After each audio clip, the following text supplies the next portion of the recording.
தன்னை நம்பி தன்னிடம் முழுமையாக அர்ப்பணித்தவர்களுக்கு சகலத்தையும் கொடுப்பவர் அவர். தன் அன்பால் பலம் கொண்டு தீங்கு விளைவித்தவனே தன் சக்தியால் அழிவு உண்டு என்று இதிகாசங்களில் உண்டு.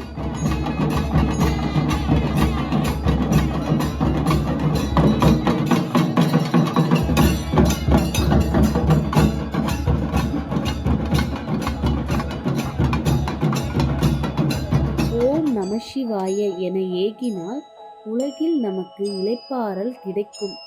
அந்தணர் போற்றும் அன்பின் வடிவம் அருள் தரும் ஈசன் திருநாமம் நமக்குள் உறையும் சிவன் விளங்க நாம் சொல்வோம் நாளும் தொடர. அழிவில்லா ஆனந்தம் சேர அருள் தரும் சிவாய நமவோம். அவரது திருசூலமானது படைப்பவர், காப்பவர் மற்றும் அழிப்பவர் என்று 3 அம்சங்களை குறிக்கிறது.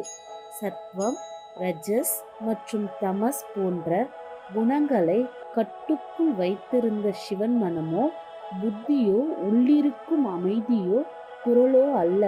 அவர் உண்மையில் அந்த நித்திய அறிவு, பேரன்பும் சிவன் அன்பும் தூய உணர்வும் தான்.